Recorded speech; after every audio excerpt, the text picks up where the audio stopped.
अभी जो last website हमने सेटअप की थी दिनेश की वेबसाइट, अपने उसको आगे कंटिन्यू करते हैं। दिनेश साइट का नाम क्या था? फास्ट ऑन ऐसा कुछ करके द था ना? Fast on dot com. Okay, THG, ठीक है।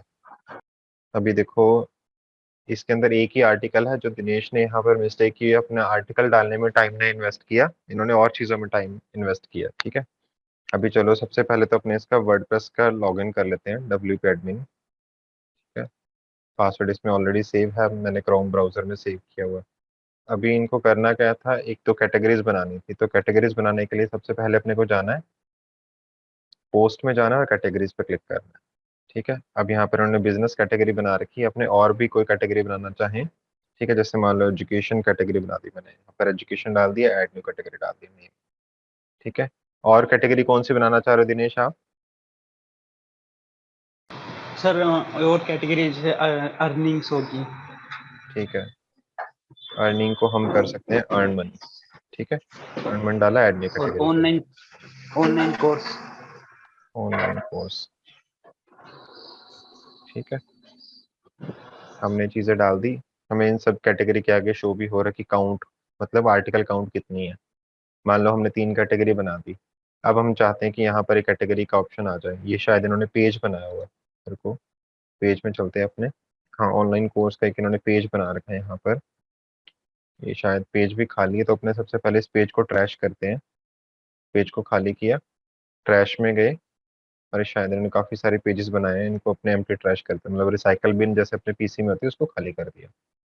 अब अपने को सिंपली जाना अपीयरेंस में, मेन्यू का सेक्शन है हमारे पास, मेन्यू के सेक्शन में इन्होंने एक कोई मेन्यू नहीं बनाया हुआ, अपने यहाँ पर कर देते हैं menu showing on the top of website, ठीक है, इन्होंने मेन्यू बना दिया। अब मेन्यू के अंदर इन्होंने क्या क्या आइटम्स डाल दिए, पेजेस अपने सारे डाल देते हैं, ब्लॉग, होम। अच्छा, होम के भी इन्होंने 2 बना रखे पेजेस, अपने पहले पेजेस में जाते हैं, होम का ये जो पेज है इसको अपने डिलीट करेंगे यहाँ से, होम का खाली पेज है इसको अपने डिलीट कर देंगे, ठीक है। ब्लॉग का पेज इन्होंने क्यों बनाया हुआ है मैं नहीं समझ पा रहा, ब्लॉग का पेज भी ट्रैश करने वाला है। स्टार्टअप के पेज में कुछ डाला है इन्होंने, स्टार्टअप का पेज भी खाली है, ठीक है, स्टार्टअप के पेज को भी उन्होंने ट्रैश कर दिया। प्राइवेसी पॉलिसी का पेज है, ठीक है, अभी टर्म्स एंड कंडीशन का एक पेज बना सकते हैं, उसको अपने एडिट कर देंगे। तो सबसे पहले अपने यहाँ पर एक टर्म्स एंड कंडीशन का पेज बना देते हैं, टर्म्स एंड कंडीशंस, ठीक है, इसको अपने पब्लिश कर देते हैं, और इसका जो URL है अपने सिर्फ टर्म्स रख देते हैं,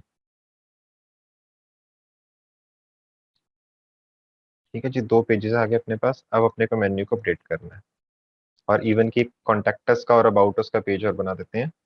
तो कॉन्टैक्टस, ठीक है, इसको पब्लिश किया और ऐड न्यू पे गए, और अबाउट अस या अबाउट मी, ठीक है। अगर हम as a form generate brand कर रहे हैं तो अबाउट अस लिख देंगे, अगर एक ब्लॉगर की तरह आइडेंटिटी को पेश कर रहे हैं तो अबाउट मी लिख देंगे। 4 पेजेस आगे, चारों पेजेस को हमें होम पर शो करवाना है। तो अपीयरेंस में आएंगे, मेन्यू में आ जाएंगे, आप यहाँ पर main menu on top of the website, जो भी यहाँ पर पहले लिंक है उनको रिमूव करो सबसे पहले तो, ठीक है। अभी मेन्यू बार अपना खाली हो गया, और अपने क्या करेंगे, पेजेस में जाएंगे, home, privacy policy, about us, contact us, terms, ठीक है, ऐड टू मेन्यू कर दो। अब ऐड टू मेन्यू किया, और यहाँ पर हमें प्राइवेसी पॉलिसी, अबाउट अस और एक अपने को कैटेगरी यहाँ पर शो करनी है। तो सबसे पहले तो हम कस्टम लिंक पे जाएंगे, और URL के टैब में हैश एंटर करना है, और यहाँ पर कैटेगरीज लिखनी है, ठीक है, कैटेगरीज ऐड कर दिया, और फिर कैटेगरीज को हमने ऑल पे क्लिक किया, सब कैटेगरीज को ऐड टू मेन्यू कर दिया। लेकिन इसको अपने कैटेगरीज के अंदर दिखाना चाह रहा था, थोड़ा राइट में इसको शिफ्ट किया, ठीक है। अब अपने इसको अपने अबाउट में ही डाल देते हैं, तो अबाउट के अंदर privacy policy, about us, contact us और टर्म्स, ठीक है। तो एक अबाउट का ब्लैंक बटन और डालना है, ब्लैंक बटन के लिए हैश कर देंगे, और अबाउट का लिखकर एंटर कर देते हैं। अब इस अबाउट को हम ड्रैग करके क्या करते हैं, टर्म्स एंड कंडीशन को अबाउट के अंदर, कॉन्टैक्ट अस को अबाउट के अंदर, ठीक है, अबाउट अस को अबाउट के ही अंदर, लेकिन यहाँ पर, ठीक है, और प्राइवेसी पॉलिसी को यहाँ पर, ठीक है। अब देखो, about us, contact us, terms and condition के नाम को हम सिर्फ टर्म्स शो करवा देते हैं। पेज का नाम रियल में वही रहेगा और मेन्यू को सेव करेंगे, लेकिन इसकी डिस्प्ले लोकेशन क्या है, प्राइमरी मेन्यू। सेव किया। अब इस पेज को अपने रीलोड कर लेते हैं। अब यहाँ पर होम आ गया, कैटेगरीज आ गई यहाँ पर, और अबाउट। ठीक है, अबाउट में अपने पास ये 4 टैब्स हैं। Hopefully that make sense. एक इन्होंने यहाँ पर लोगो लगाया था, लोगो लगाने के लिए क्या प्रोसीजर होता है, हमें कस्टमाइज में जाना होता है। शिखा, आप देख पा रहे हो, सुन पा रहे हो, समझ पा रहे हो?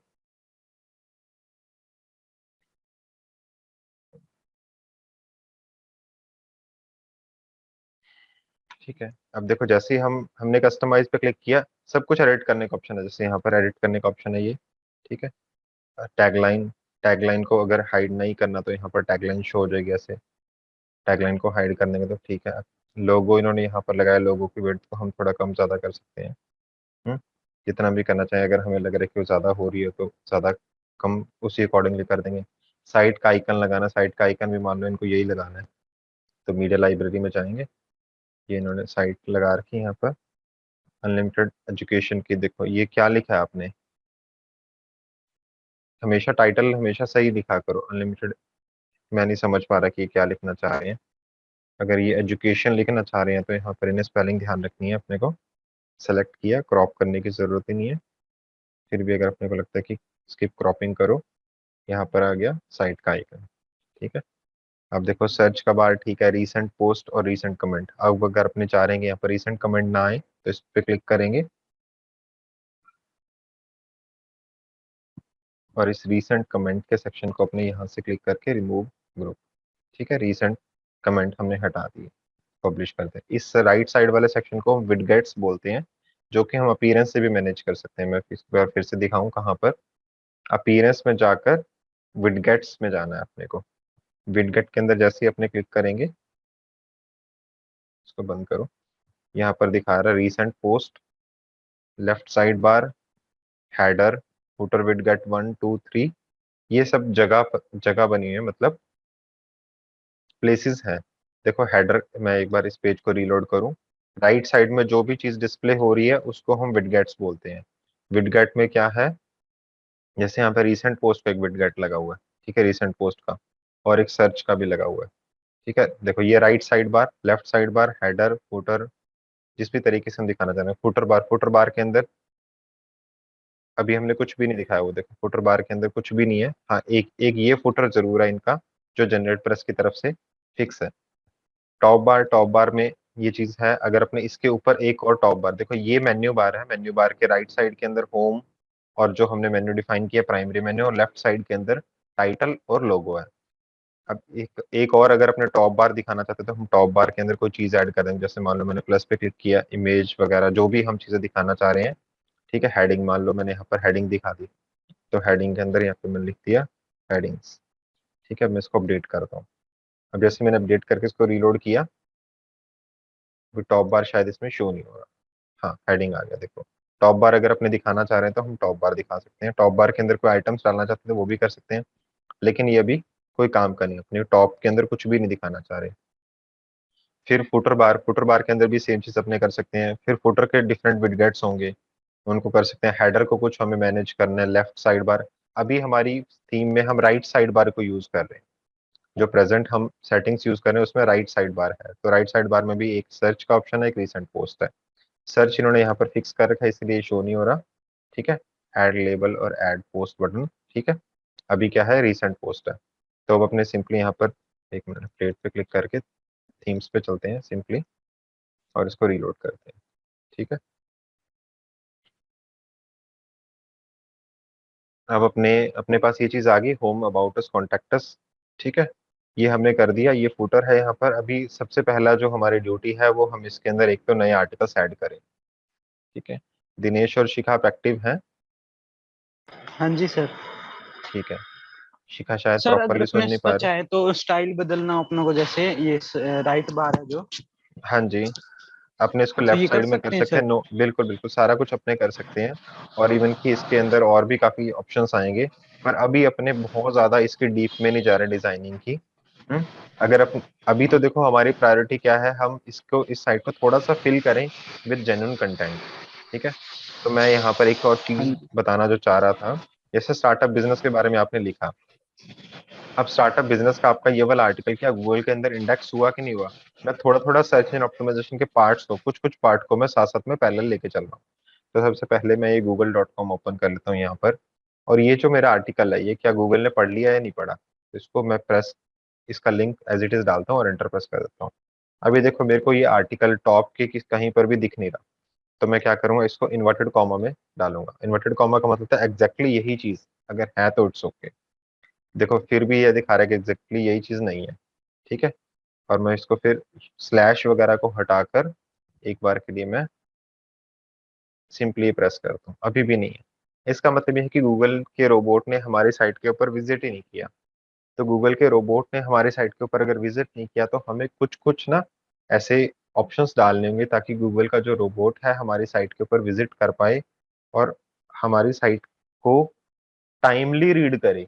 क्योंकि अगर आप अपनी साइट के ऊपर कुछ ऐसा कंटेंट डाल रहे हो जो जैसे न्यूज का कंटेंट है जो कि 3 दिन बाद पुराना हो सकता है, और गूगल का रोबोट है आपकी साइट के अंदर हफ्ते बाद विजिट कर रहा है, तो फिर उसका कोई सिग्निफिकेंस नहीं रह जाएगा।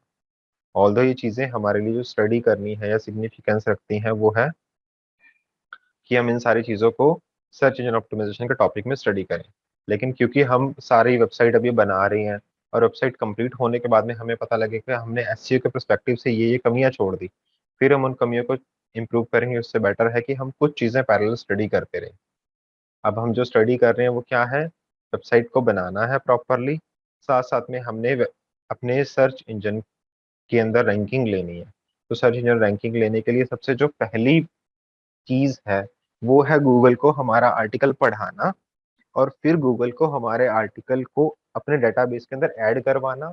और थर्ड पार्ट होगा कि हमें उस आर्टिकल को हमारे टारगेटेड कीवर्ड से अच्छी रैंकिंग देना। ठीक है, ये 3 स्टेप्स हम पढ़ रहे हैं। होपफुली आप तीनों सुन रहे हो। अभी यहाँ पर विकास ने ज्वाइन किया हुआ है, शिखा ने ज्वाइन किया और दिनेश ने ज्वाइन किया हुआ है। Yes sir. ठीक है, अभी अपने आगे वाले स्टेप्स पे मूव करते हैं। हम कुछ कुछ प्लगइन्स इसके अंदर ऐड करेंगे जिससे हमारी जो वेबसाइट की जो रीडेबिलिटी है वो इम्प्रूव हो। तो मैं बहुत ही शॉर्टकट में आपको कुछ चीजें बताता हूँ। देखो गूगल के अंदर, गूगल से हमारे पास ट्रैफिक आना है, हम ये कंसीडर करके चलेंगे। तो गूगल से जब हमारे पास ट्रैफिक आता है तो हमें क्या देखना होता है कि हमारे जो पेजेस हैं वो गूगल के डेटाबेस के अंदर ऐड होने चाहिए, जिसको हम दूसरी लैंग्वेज में इंडेक्सिंग बोलते हैं। कि हमारी डिफरेंट यूआरएल्स गूगल ने इंडेक्स की। तो हम अपने सारे यूआरएल्स को गूगल के अंदर इंडेक्स करवाने के लिए, धीरे धीरे भी इंडेक्स करवाने के लिए क्या करते हैं, गूगल का एक प्रोग्राम जिसको हम बोलते थे Google search console. Google search console को हम यहाँ पर स्टडी करते हैं, ठीक है। और गूगल सर्च कंसोल, ठीक है। अब गूगल सर्च कंसोल के अंदर हमें ये पता लगता है कि किसी पर्सन ने एक फ्रेज गूगल के सर्च बार में टाइप किया और हमारी वेबसाइट उसे रिजल्ट के अंदर कहीं ना कहीं दिखी। तो हमें गूगल सर्च कंसोल की हेल्प से ये पता लगेगा कि यूजर ने कौन सा फ्रेज गूगल के सर्च इंजन में एंटर किया था, और हमारी साइट वहां पर विजुलाइज अगर हो रही थी तो वो कौन से पोजीशन पर विजुलाइज हो रही थी। तो अगर सामने वाले पर्सन ने, यूजर ने वो साइट को हमारी को देखकर क्लिक किया तो हमारे पास वो यूजर हमारी साइट तक आएगा। फिर उसके बाद में हमारी साइट पर आने के बाद में उस यूजर का क्या बिहेवियर रहा है, उस चीज को जो हम स्टडी करते हैं वो हम स्टडी करते हैं गूगल एनालिटिक्स में। होपफुली आपको ये दोनों चीजों का डिफरेंस अच्छे से समझ आ गया होगा, नहीं भी आया तो मैं फिर से एक्सप्लेन करता हूँ।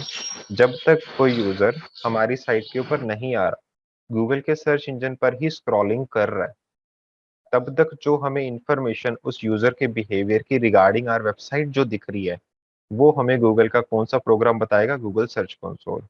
और हमारी साइट के अंदर आने के बाद में जो बिहेवियर है उस यूजर का, उसके बारे में हमें स्टडी कौन करवाएगा, गूगल एनालिटिक्स।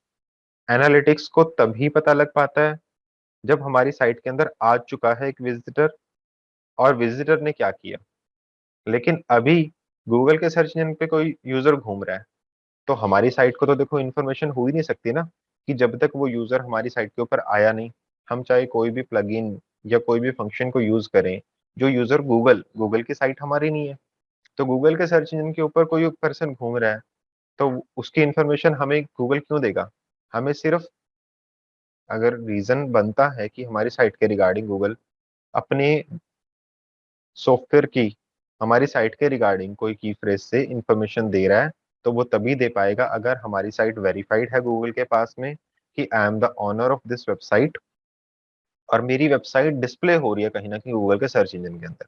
तो गूगल को ये लगता है कि अगर किसी भी फ्रेज से दिनेश की वेबसाइट गूगल के सर्च इंजन में डिस्प्ले हो रही है, तो ये इन्फॉर्मेशन दिनेश के लिए काम की हो सकती है। देखो, कोई भी की फ्रेज ऐसा डाला जिसमें दिनेश की वेबसाइट कहीं पर भी उस पेज के अंदर नहीं लाई कर रही, तो फिर वो उस चीज की इंफॉर्मेशन दिनेश के लिए इंपॉर्टेंट नहीं हो सकती, या हो भी सकती है। बट अगर उस फ्रेज से दिनेश की वेबसाइट कहीं ना कहीं पर रैंक कर रही है, तो क्या होगा? वो जो पर्टिकुलर पार्ट है वो हमारे लिए इंपॉर्टेंट हो सकता है। दिनेश, आप इतनी बात समझ पाए? Yes sir. ठीक है। शिखा, आप इतनी बात समझ पाए? सर थोड़ी थोड़ी। हाँ, प्लीज अपने डाउट पूछिए। शायद आप एक्टिव भी नहीं थे पूरा टाइम, मैंने 2-3 बार आपको कॉल किया था। जो सर्च कंसोल है वो तो हमको ये बताएगा कि यूजर का बिहेवियर कैसा है हमारी वेबसाइट के प्रति, ओनली ऑन आप गूगल, एक्टिव मतलब नहीं वो थे अभी ना एक बार। शिखा, हाँ जी हाँ इसके लिए जी हाँ शायद जी। आप, हाँ तो फिर ऐसा मत करो ना, आप पूरा प्रॉपर टाइम दो ना, फिर ही हो पाएगा। देखो, सर्च कंसोल तो हमें वो बताता है कि जब यूजर हमारी साइट पर नहीं आया तब तक का डेटा दे रहा है। जो बिहेवियर की बात है वो गूगल एनालिटिक्स बताएगा हमें। ठीक है। Okay okay sir, okay. देखो, के सर्च इंजन से अपने साइट के ऊपर एक यूजर आया। अब अगर उस यूजर ने क्या किया कि कोई क्वेरी सर्च की, हमारी साइट वहां पर डिस्प्ले हो रही है और हमारी वेबसाइट पर क्लिक नहीं किया, तो विजिटर हमारी साइट तक पहुंचा ही नहीं। तो जब हमारी साइट तक ही नहीं विजिटर पहुंचा, तो उस वो वाले विजिटर की इंफॉर्मेशन हमारी साइट का कोई भी प्लगइन नहीं दे पाएगा हमें, क्योंकि वो गूगल के सर्च इंजन तक ही है अभी।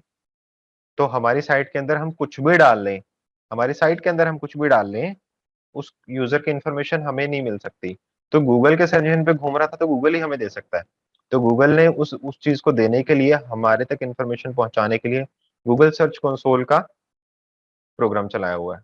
अब जब हमारी साइट के अंदर एक पर्सन आ गया, फिर उसका बिहेवियर कैसा, तो गूगल एनालिटिक्स हमें बता पाएगा।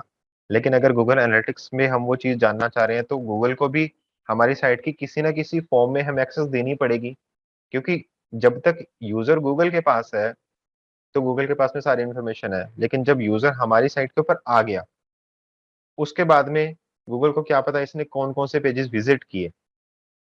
वो अगर ऐसी इन्फॉर्मेशन हम चाह रहे हैं, तो हमें पहले कुछ ना कुछ गूगल क्या करेगा, एक ना एक कोड हमारी साइट के अंदर डालेगा, और वो जो कोड डाल रहा है हमारी साइट के अंदर, उसी कोड के थ्रू आइडेंटिफाई कर पाएगा कि इस यूजर ने, मान लो हमारी साइट के ऊपर 10 पेजेस हैं और उस यूजर ने 3 पेजेस को विजिट किया। तो अगर गूगल को हमने किसी न किसी तरीके से इंफॉर्मेशन दी कि वो 3 पेजेस कौन कौन से विजिट किए, तभी गूगल वो हमें एक ग्राफ की फॉर्म में या फिर एक डाटा की फॉर्म में बता पाएगा। ठीक है। तो आपको ये दोनों प्रोग्राम समझ आ गए। अब इन दोनों प्रोग्राम का इंडिविजुअल सेटअप करना है हमें, और एक हमारे पास शॉर्टकट है कि हम अगर बिल्कुल भी टेक्निकल गाय नहीं है, हम बहुत ही इजी मेथड एक यूज करेंगे, सिर्फ एक प्लगइन की हेल्प से, जिसमें हमें वो प्लगइन दोनों के दोनों चीजें सेटअप करके दे देता है। राइट। और गूगल सर्च कंसोल में जो फीचर्स हैं वो सिर्फ यहीं तक लिमिटेड नहीं है कि हमारी साइट के अंदर कि एक विजिटर आ रहा है वो कौन से कीवर्ड से आ रहा है, इसमें और भी काफी फीचर्स हैं। जिस जो सारे फीचर्स हम एक एक करके स्टडी करेंगे, मेजर मेजर फीचर्स हम स्टडी करेंगे, क्योंकि हम डीप टेक्निकल में नहीं घुस रहे। हम सिर्फ उतना ही पार्ट स्टडी कर रहे हैं जितना पार्ट हमारे लिए, एक वेब मास्टर के लिए बहुत ज्यादा जरूरी है, क्योंकि हर पार्ट अपने आप में काफी लंबा और डीप है। हम अभी वही चीज स्टडी कर रहे हैं जो हमारे लिए सफिशिएंट है कि हमें चीज पता होनी चाहिए। अभी राइट नाउ मैं क्या करता हूँ, दिनेश की वेबसाइट में वो चीज एंटर करता हूँ या फिर शिखा की वेबसाइट में एंटर करता हूँ। जो दूसरा पर्सन होगा वो अपने आप से उन चीजों को समझ लेगा और इम्प्लीमेंट करने की कोशिश करेगा, क्योंकि लेक्चर जो है वो रिकॉर्ड हो रहा है, तो आप इसको देखकर वो चीज कर सकते हो। राइट। अभी मैं दिनेश की वेबसाइट में वो सारी चीज सेटअप करता हूँ, और फिर शिखा प्लीज आप इस चीज को अपने आप से करने के देखिएगा जब भी आपको टाइम लगे। राइट। अभी मैं देखो प्लगइन्स में जाता हूँ, ऐड न्यू प्लगइन पे क्लिक करता हूँ। ठीक है, अब ऐड न्यू प्लगइन पे क्लिक करता हूँ तो सबसे पहले मेरे को एक जो प्लगइन एंटर करना है उसका नाम है rank math, RANKMATH, rank math. लेकिन मैं क्या करता हूँ, मैंने वो रैंक मैथ का प्लगइन डाउनलोड किया हो तो मैं उसको अपलोड करता हूँ। यहाँ पर अपलोड प्लगइन पे क्लिक किया और चूज फाइल पे क्लिक करता हूँ। दूसरा मेरे पास ऑप्शन क्या है कि मैं अपने कंप्यूटर में जाके वो यहाँ पर सीधा ही आपको उसमें दे दूँ। रैंक मैथ प्लगइन के दो पार्ट्स हैं, एक फ्री वर्जन है, एक प्रो वर्जन है। ये दोनों ही मैंने डाउनलोड किए हैं, दोनों ही मैं इस वेबसाइट में अपलोड करता हूँ। फिर हम दोनों को एक्टिवेट करते हैं।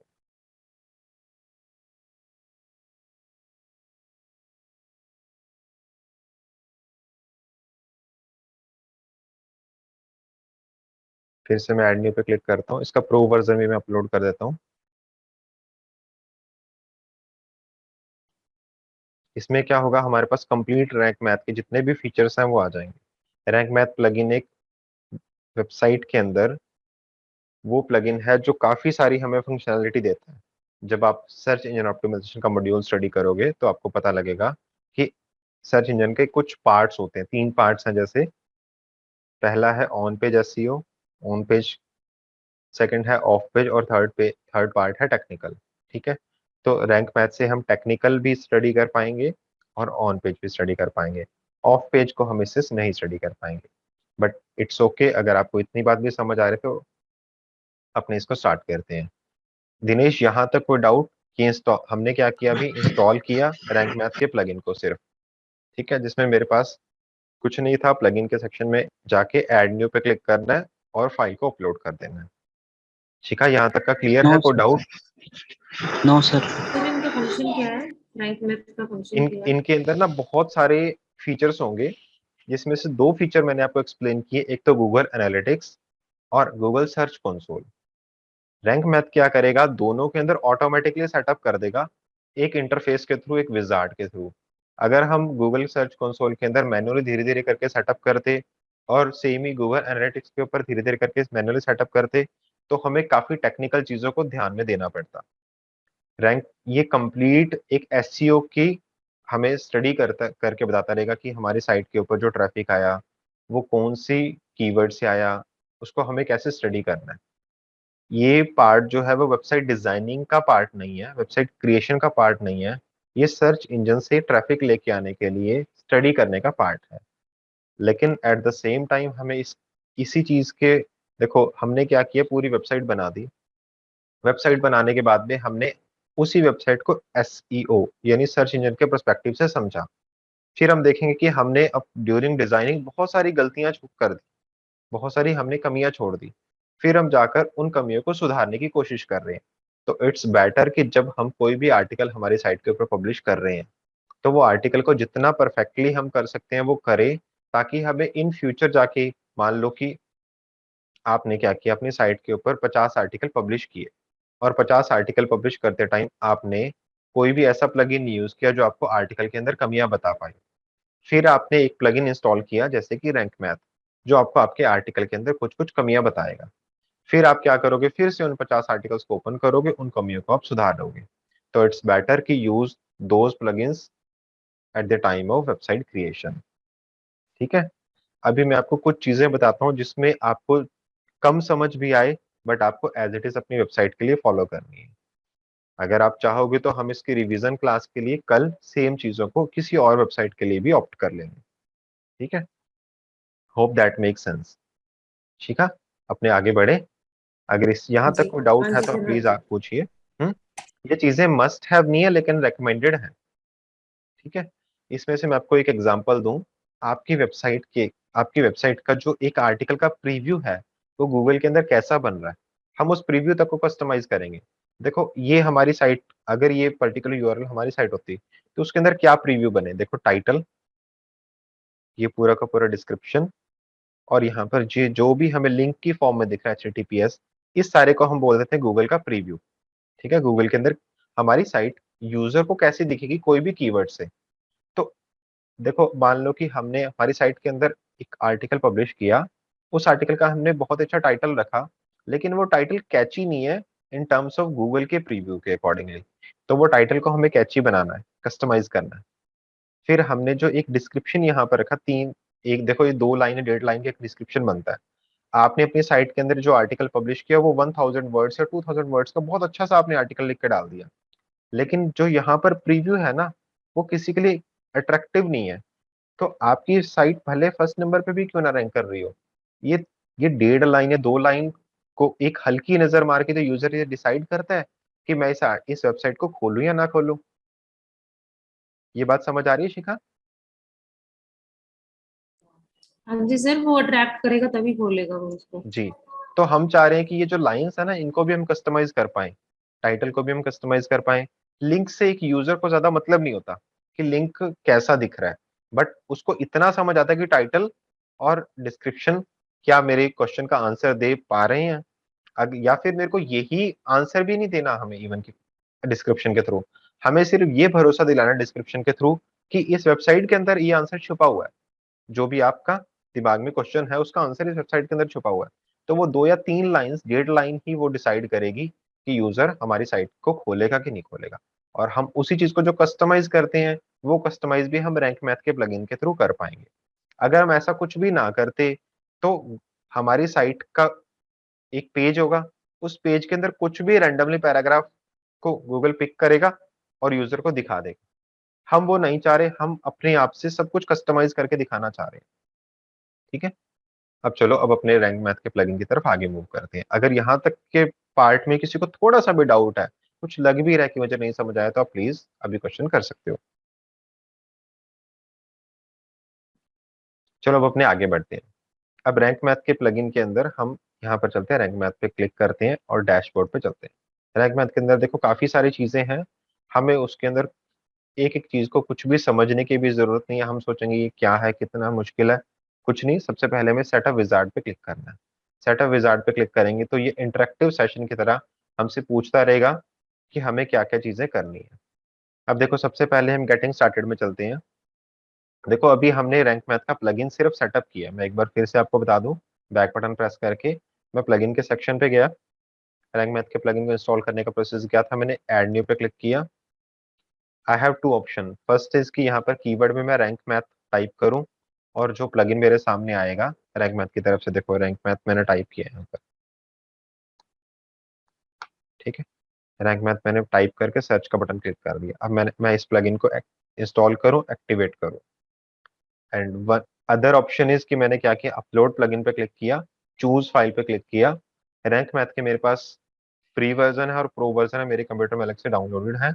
मैंने दोनों को एक एक करके सेलेक्ट किया और इंस्टॉल कर दिया। ठीक है, मैंने सिर्फ प्लगइन अभी इंस्टॉल किया रैंक मैथ।